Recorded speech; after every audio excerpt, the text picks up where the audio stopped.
What's going on, YouTubers? My name is Robert Serrano Jr., and I am the Natural Born Thriller. 2018 results. The show from November 8th, 2018. I apologize for not getting this review up. Just like I apologize for pertains to other reviews I haven't got a chance to do yet. Basically where it pertains to WWE. And as far as a preview of it too, where it pertains to what's going on for this weekend, for Survivor Series weekend, for NXT Takeover War Games 2, and for Survivor Series 2018. I'll get to those whenever I can. But in the meantime, let me just get everything set up here. And as far as the reviews from last week, we're for the shows where it pertains to NXT UK, and 205 Live, you'll get those eventually. But in the meantime, this Impact Wrestling review in just a moment. So yeah, Impact Final Hour 2018. Let's get right into it. They're in Queens, New York. You got Don Callis, and unfortunately for Don Callis, he's got to deal with Josh Matthews.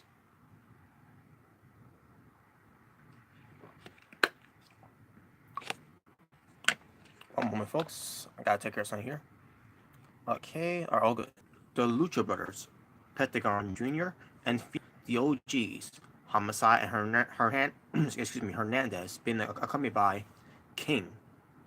Highlights of the match: Homicide attempts to stab Pentagon Jr. with a fork. He's been known to do that too, by the way. And shout out to Don Callis, shades of Abdul the Butcher, who are obviously a wrestling legend.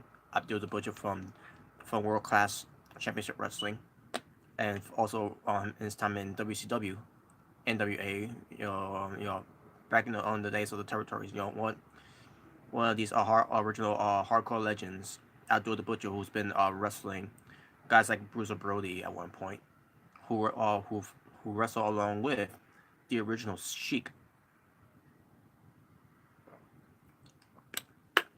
But anyways, but yeah, that was nice. That was nice on Homicide. Had the fork, and for Don Callis to name drop Abdul the Butcher. But the referee stops him though for using the fork. Uh,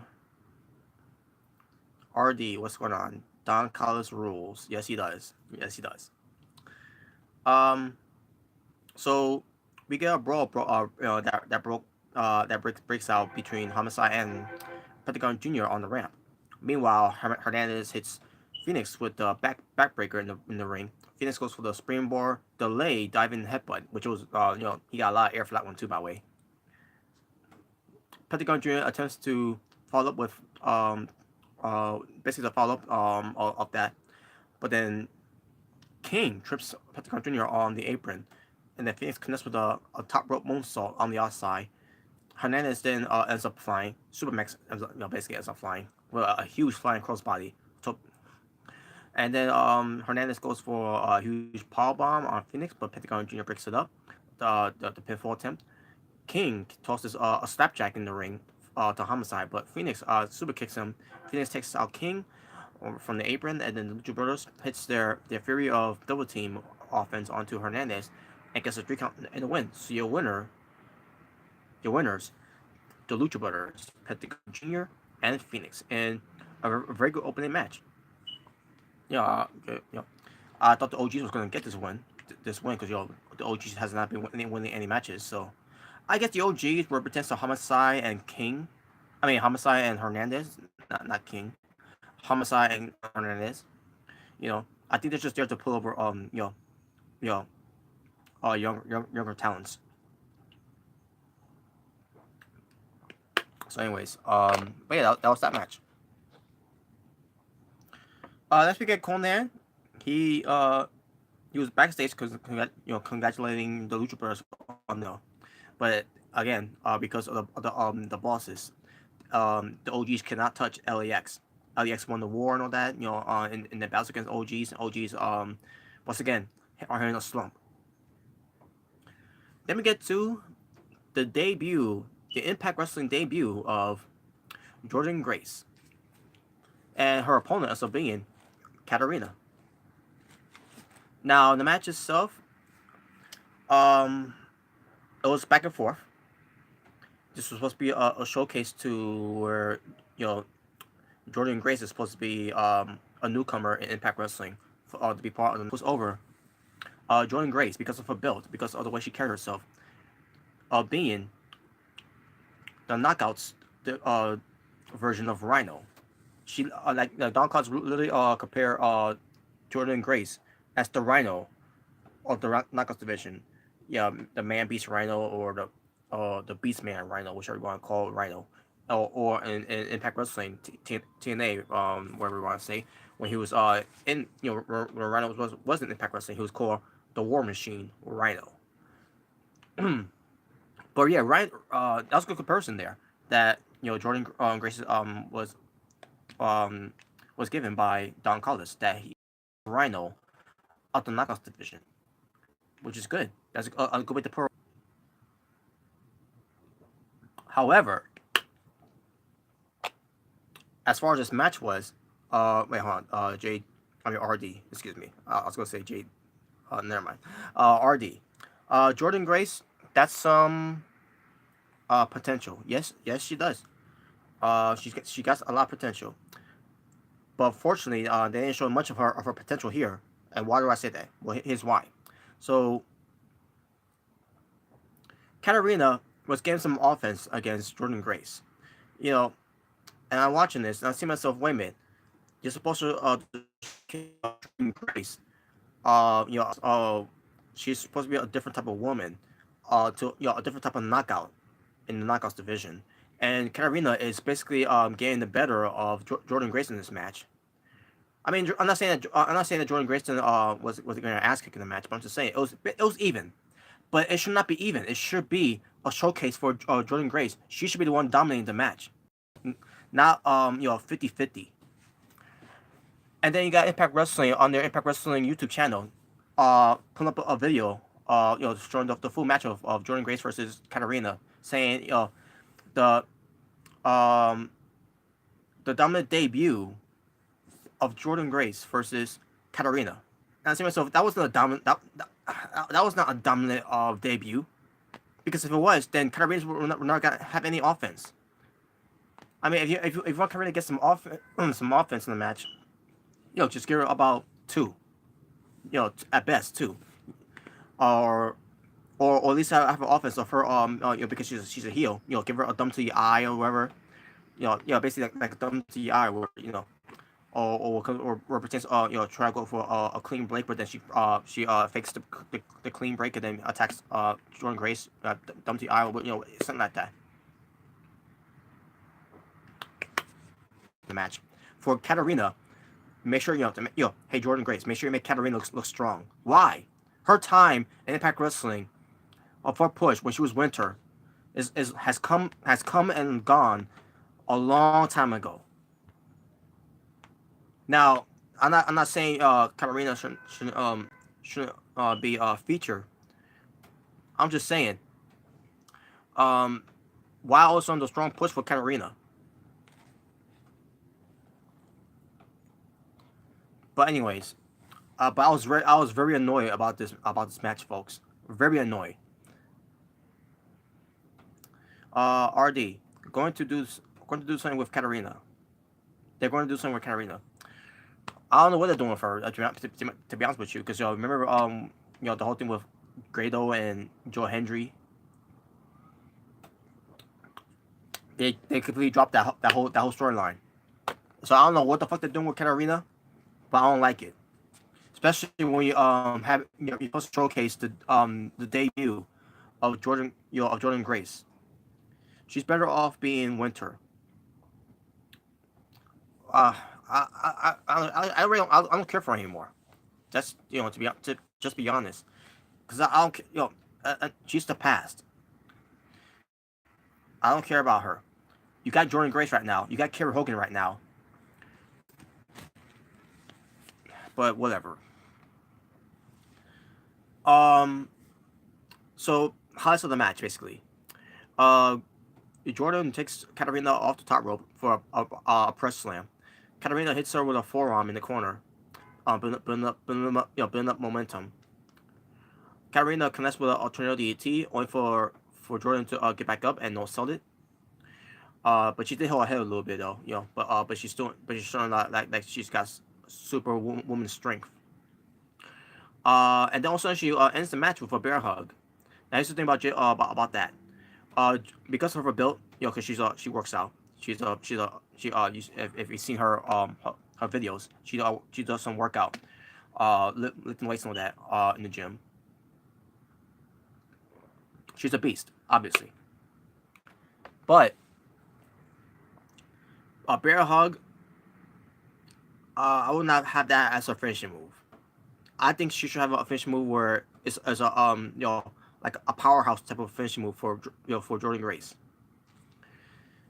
A bear hug, it's not gonna do it for me. And that was another letdown for me too. A bear hug in a match.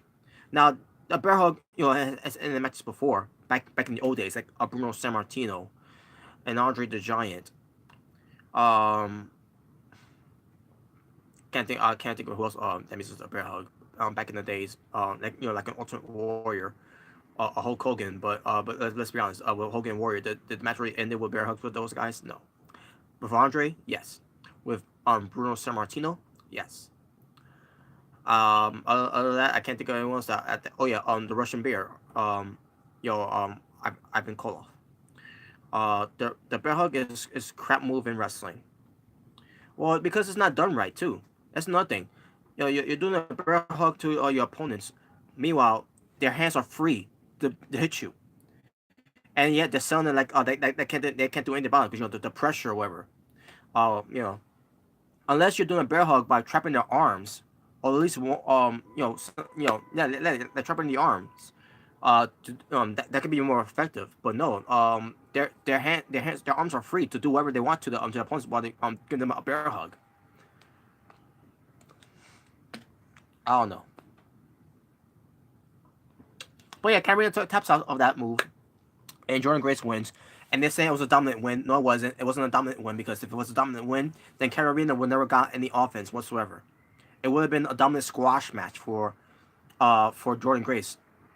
I thought this was a horrible way to debut Jordan Grace, where she's getting her ass kicked basically. Basically, what it pertains seeing this match, Carolina got more of the offense in the match than Jordan Grace ever did. That's why I didn't like it. That's what I didn't like about that.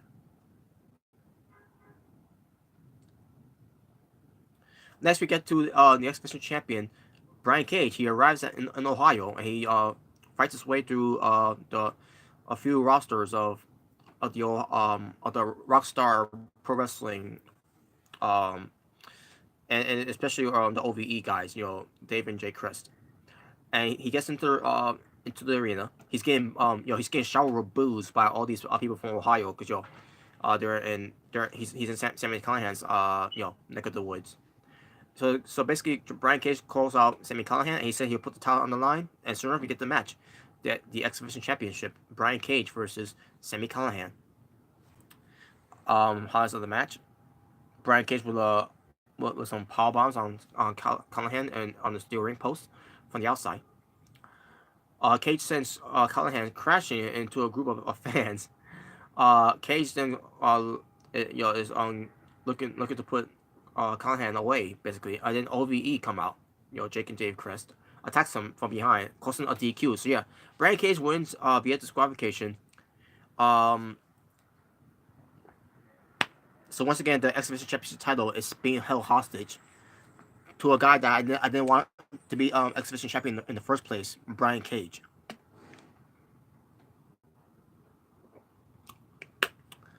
So after the match was over, we get more of Sammy Callahan's goons, coming into the beat up on Brian Cage. Brian Cage forced him off though, but also they all started grabbing him, and then Sammy Callahan gets the better of him, giving him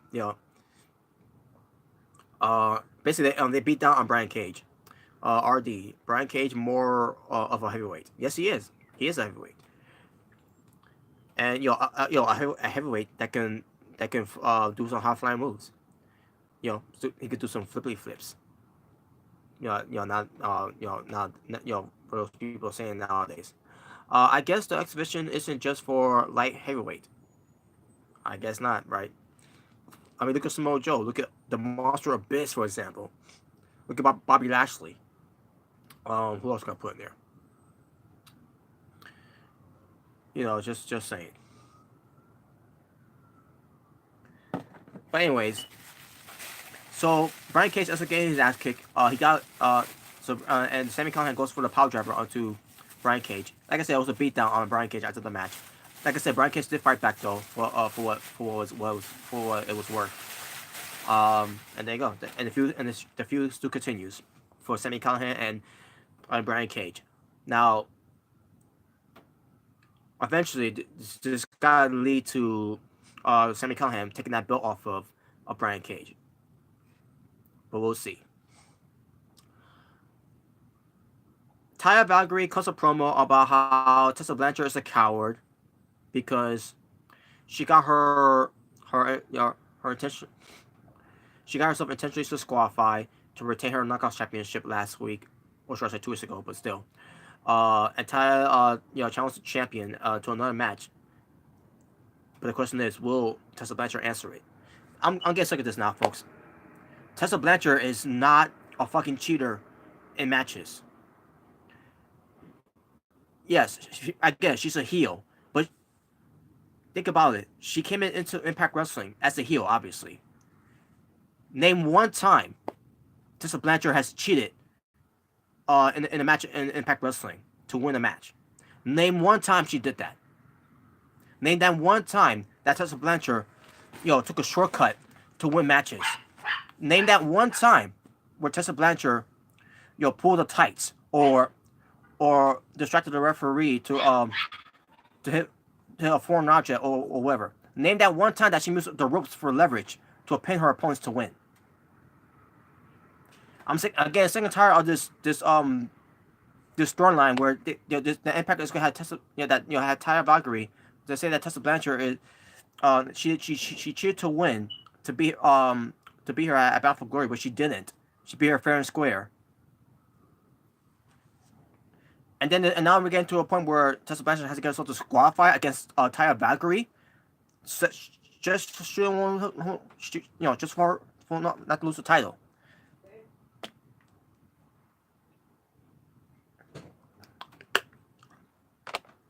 I'm getting real fucking sick of this.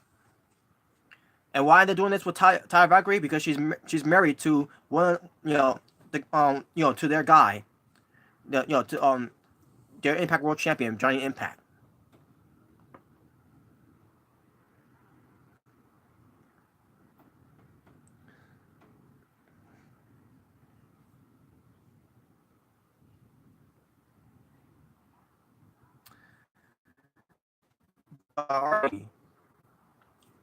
They want Tessa Blanchard to be the champion much longer. Well, to be honest with you, I don't think she's gonna be champion by the end of 2018. And if she does, it'll be a miracle.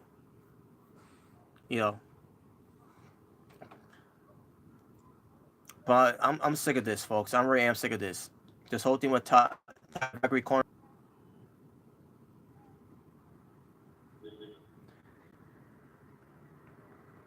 All right, next.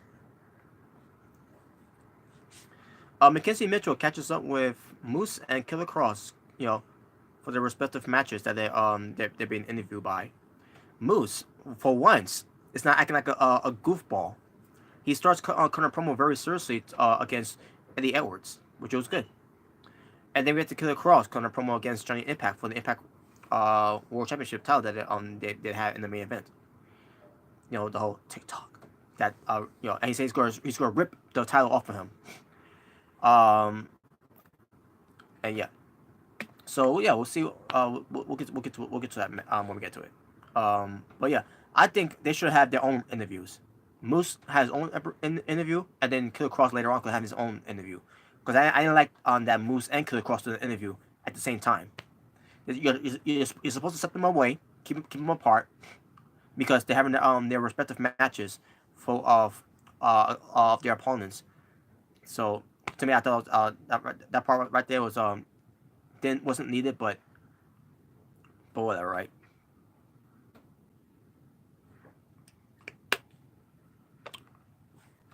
Scarlett Bordeaux, she had a nice outfit, but she was with KM and Falaba. And to be honest with you folks, I did not give a fuck about this segment, despite having Scarlett Bordeaux, the smoke show on the show. The problem is they have her in a segment with KM and Falaba. And you guys know how I feel about KM and Falaba, especially Falaba. Fala trash, trash, trash.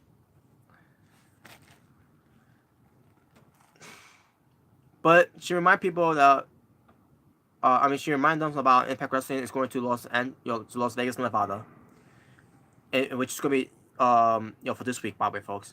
Which that's it, folks. There's no more tapings for Queens, New York's for Impact Wrestling, which means Impact Wrestling has failed to capitalize for the return of Rosemary.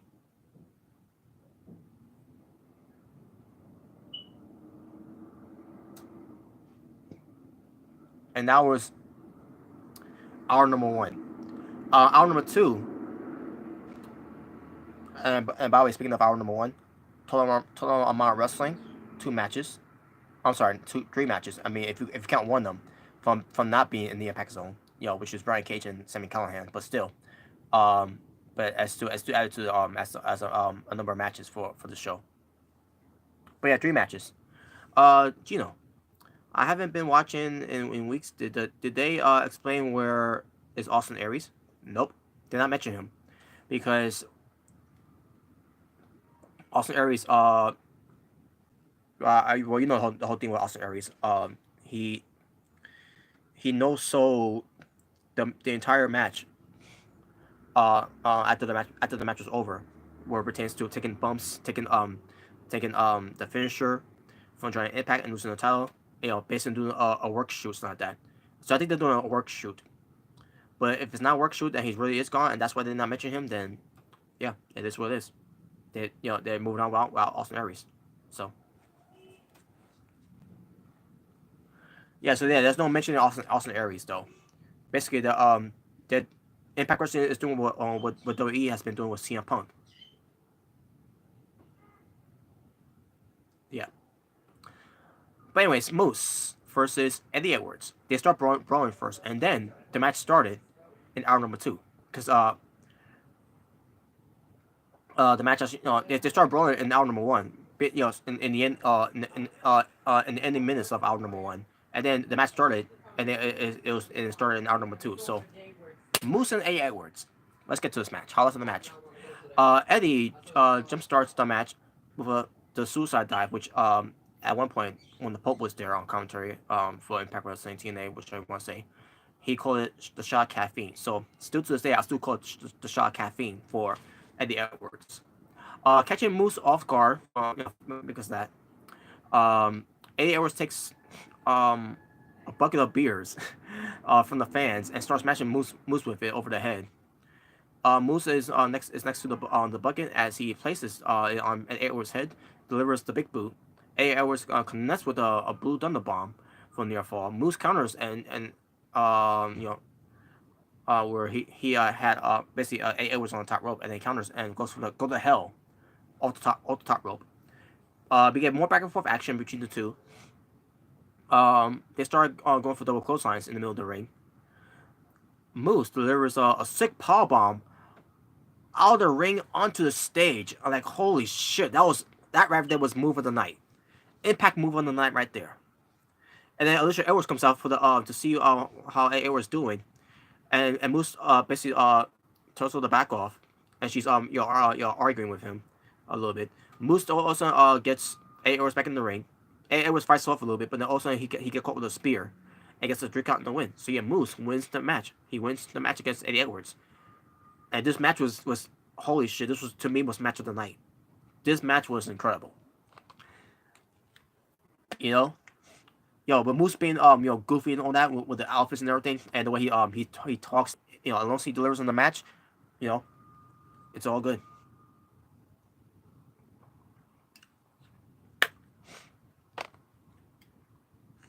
All right, and that was that. Hogan, RD, this match was fun. Yeah, it was. It was. A lot of sick moves in the match. A lot of interactions going on, and a lot of impactful moves. Especially I went through Eddie Edwards on the stage. That was sick. But and that point right there, that was the point. That was the that at that point right there, basically, Eddie Edwards was gonna win. He was not gonna win because and I love how he sold it too. He couldn't he could barely move. I love how he sold it. Where like he's like all the breath was taken out of him because of what Moose did to him. That was awesome. It was very good storytelling there. Very good psychology too. But yeah, let's get back to this now. Ali and Kier Hogan, they were showing up in the hallway from the staircases. Also, James Mitchell confronts Ali and basically promised that if she comes with her, I mean with him, excuse me, he will leave Ali's friends alone forever. Like a Kier Hogan.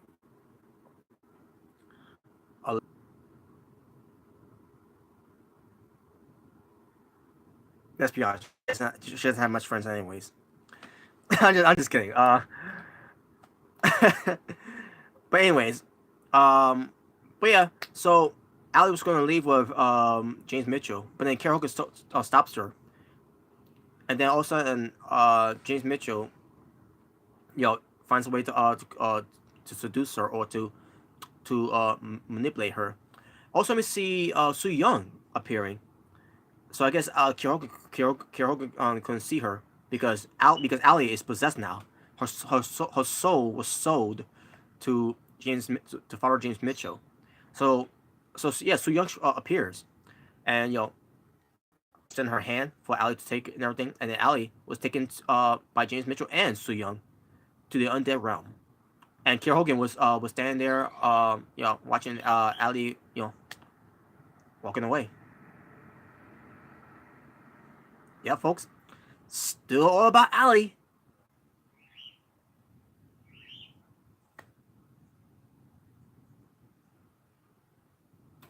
Next, we get the doctors checking out on A. Edwards, and Alicia Edwards was there to make sure he was all right. And most likely he suffered a concussion. Now I don't know if it was a real concussion, but or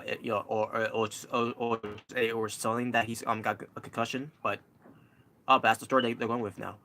He suffered a concussion, and he not be the same after that. So we'll see. All right, now let's get to a segment that pisses me off here. Eli Drake. So Eli Drake and this phony lawyer who is Abyss, Joseph Park. They get in the ring because Eli Drake is announcing he's retiring the Open Challenge. That game one cares about that anyways.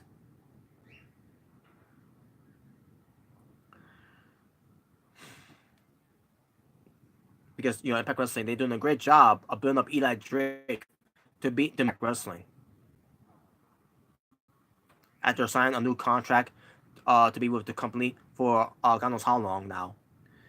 Yeah, Eli Drake made a decision there to resign with them, only for them to make him look like a goofball. So, anyways, Eli Drake says he's officially going to sue the company, Impact Wrestling. And I'm saying to myself, so why are you in the company? Why are you at a company where they're doing a show if you're suing them? You think about this as they're doing the storyline.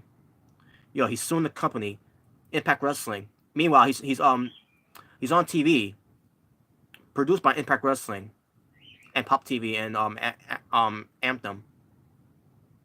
talking about how he's gonna sue the company because it's an unsafe working environment because of what happened at Bound for Glory. So basically, Eli Drake reflects what happened with Bound for Glory with with the Monster Abyss putting him to a table. Um, and the whole thing with LDX versus the OGs and the Concrete Jungle's death match. RD. I hate Joseph Park character. It's just goofy. Well, that's what's supposed to be. The Joseph Park character is supposed to be goofy. Sometimes to me it's funny. Sometimes it just goes over the top.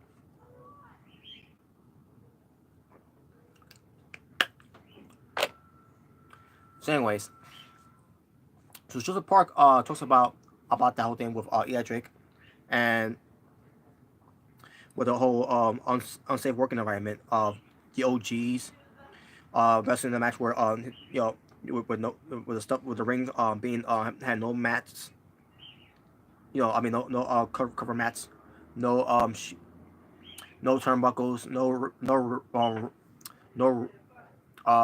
no way to keep themselves safe and all that. Now and then and also Joseph Park talks about how his brother Chris Abyss put Edric to a table and he's making basically was he enjoyed that part.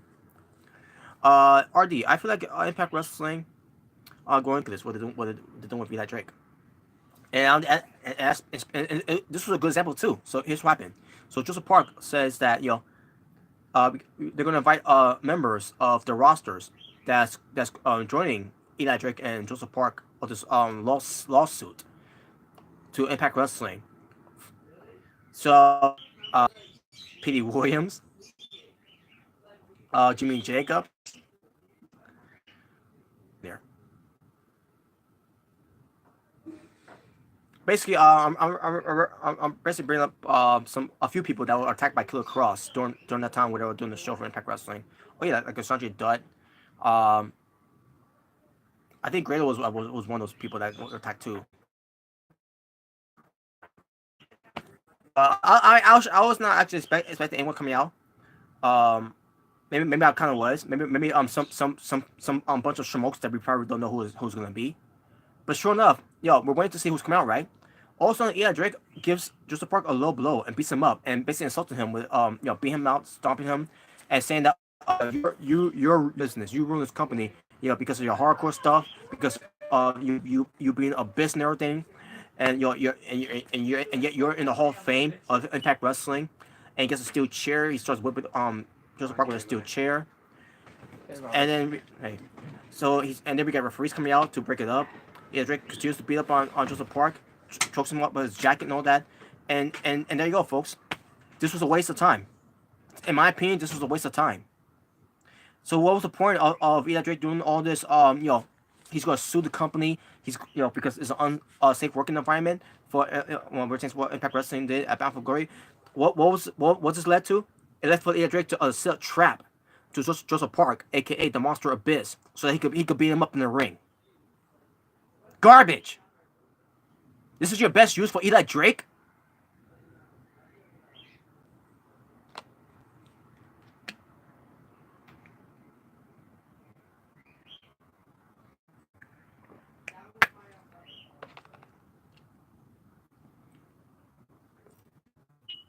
Moving on. Mackenzie Mitchell interviews Impact World Champion Johnny Impact as he's talking about he's going to face Killer Cross.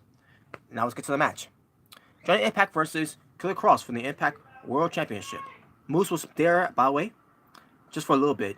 I see myself, wait a minute. What, like, really? Do you really need the Moose to be in a ringside for I hated that part. But then all of a sudden he gets on the apron, tries to get involved. Referee ejects him out of there, and there you go. Moose is gone. So okay, good.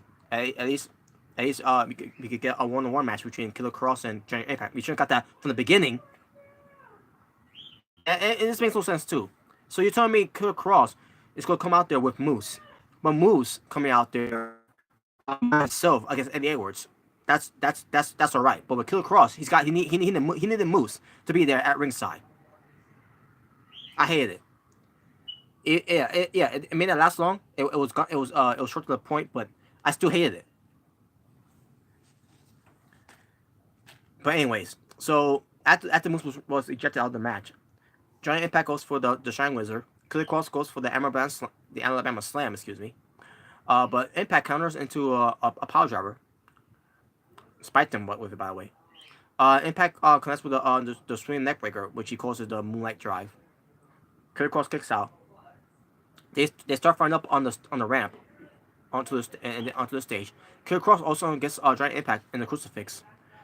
Goes to crucifix him off the state of the ramp into the ring. Nice spot. Second impact. Oh yeah, okay. So the Giant Impact connects with the the countdown of the Impact elbow drop, which he still can't do it right. By the way, I understand why he can't do it right. Considering how much of a how he works out in a hardcore style way. But anyways, so Killer Cross goes for the cross jacket, but Impact counters, and the Giant Impact goes for the Hurricanrana, and they sets up the Starship Pain, and beats Killer Cross clean. No spot, no steel step spot. Um, he just beat him up. He just straight up beat him clean. And how I feel about that, I didn't like it. I didn't like that Killer Cross lost like clean that way.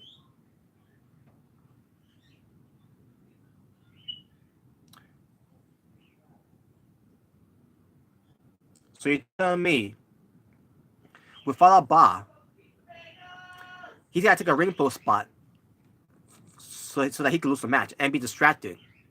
Killer Cross, no ring post spot, no distractions, just loses clean.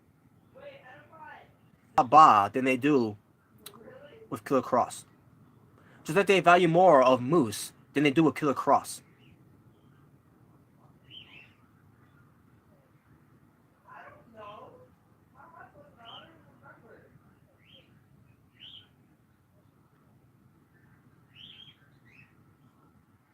God knows they value Brian Cage and Giant Impact more than Killer Cross too.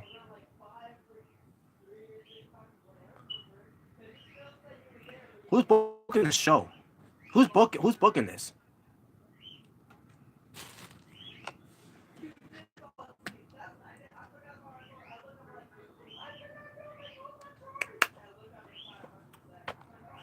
But that was the show. Talking about wrestling for hour number two matches. Talking about wrestling overall, 5 matches. The Lucha Bros defeats the OGs. I'll give this match a 3 stars. Jordan Grace defeats Katarina. I'll give this match a 2. Brian Cage defeats Sam Calhoun by DQ. A 2.5. Moose defeats Eddie Edwards. I'll give this one a 4 star. Giant Impact defeats Killer Cross. I'll give Impact Wrestling with the Impact Final Hour 2018 results from November 8th, 2018. 4 out of 10. I'm on my Bret Hart shit here. 4 out of 10. Anyone's got have anything to say before I close up? Let me know. Let me know right now if you got anything else to say before I close up. I'll wait.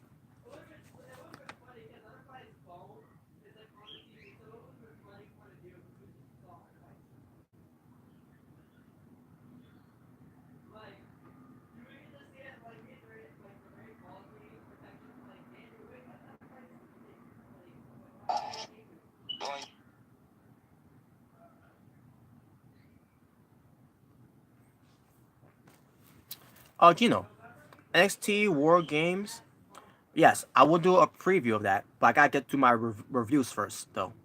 I saw what last week Impact. I mean, I saw last week's NXT this week basically because I missed it actually. I had to catch up, and I gotta watch this week's too from yesterday just to catch up of this. So, but I will do a preview of it later on tonight if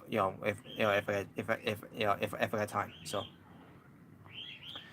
Um, so yeah, there you go. And that being said, I'm done. Unless anyone's got else has to say anything about the end right now. So thank you for watching. If this is your first time watching me, my name is Robert Serrano Jr., natural born driller. If you haven't subscribed to me yet, please do so right now. If you enjoy this review, give it a thumbs up or give it a thumbs down. The choice is yours and yours alone. So yeah, you all take care. You enjoy yourselves. I'll talk to you all soon, but for now, peace on the streets.